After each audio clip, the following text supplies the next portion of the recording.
Всем привет! На связи Харьков. В городе погода преподносит свои сюрпризы. Показывает характер, катает харьковчан на температурных качелях. В городе то резко теплеет, то стремительно холодает. А еще городом пронесся ураган. Сильный ветер сломал деревья и оборвал линии электропередач. Более 100 деревьев повалил ветер в Харькове и повредил кровли. Но наши коммунальщики молодцы. Оперативно расчистили дороги от препятствий автотранспорту и пешеходам, распилили поваленные деревья и вывезли ветки. Друзья, видео, которое вы сейчас смотрите, покажет вам разный Харьков. И грустный, и радостный. Есть над чем подумать, погрустить и чему порадоваться. Но я вам показываю всегда Харьков таким, какой он есть. Все харьковчане прекрасно знают и помнят аквапарк «Джунгли». Вот так он выглядит внешне сегодня.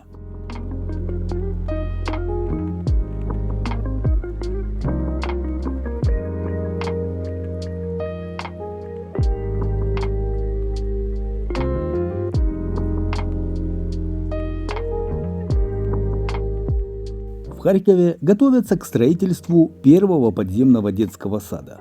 Он появится в Новобаварском районе города.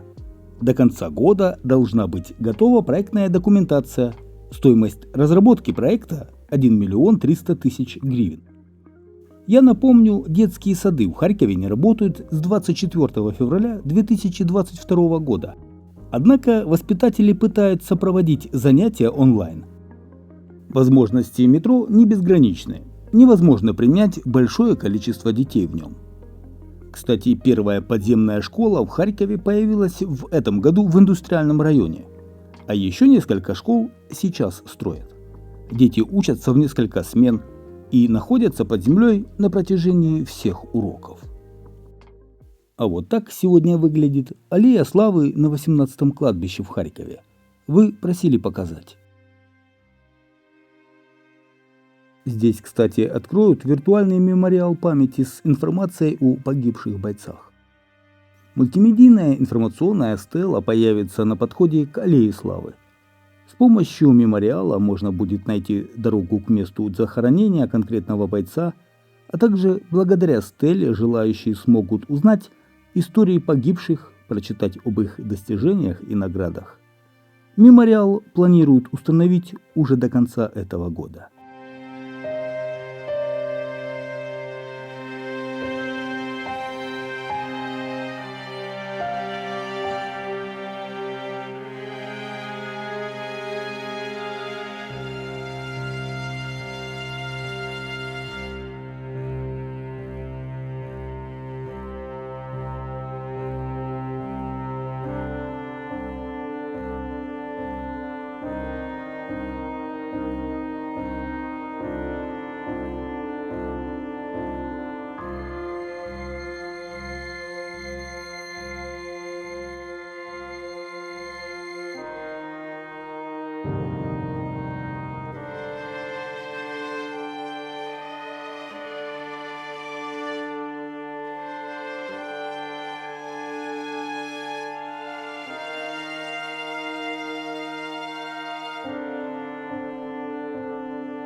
А возле разрушенного здания Харьковской областной военной администрации в центре Харькова установили 1500 флажков с именами погибших воинов. Таким образом, почтили память павших защитников и защитниц Украины.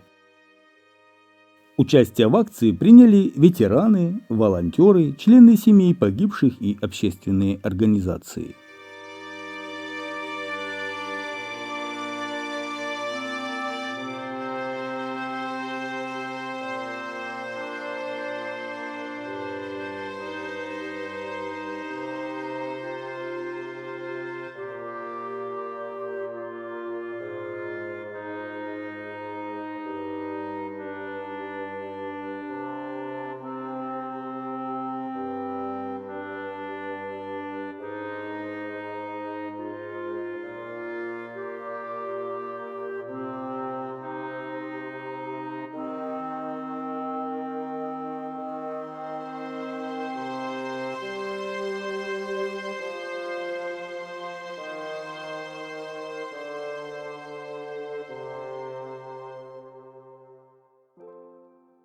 Конец ноября, а Харьков уже сейчас готовят к Новому году.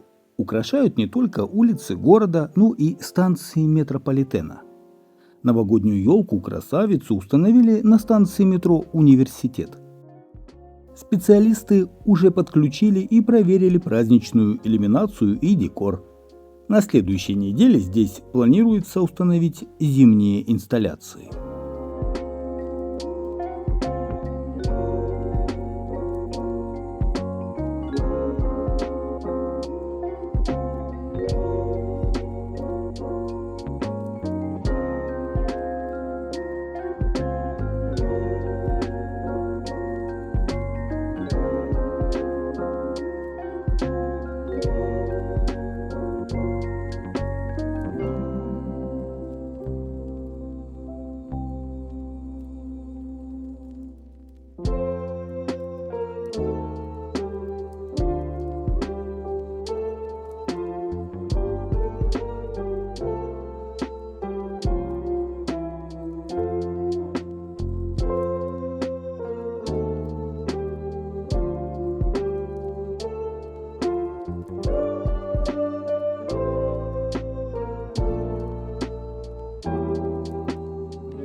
Давайте еще немного прогуляемся улицами города и заглянем на рынки Харькова.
Ознакомлю вас еще с такой информацией. По состоянию на октябрь 2024 года средняя стоимость аренды однокомнатной квартиры в Харькове составляет 5000 гривен, что демонстрирует рост на 4% по сравнению с сентябрем 2024 года. Харьков остается самым дешевым городом для аренды жилья, хотя наблюдается тенденция к повышению цен. По словам мэра Харькова Игоря Терехова, чтобы вернуть все в Харькове как было, нужно 10 миллиардов евро. Уже есть конкретный план действий, как сделать Харьков сверхсовременным городом. Фонд Нормана Фостера представил план экономического развития Харькова, где был утвержден план восстановления города после справедливого мира.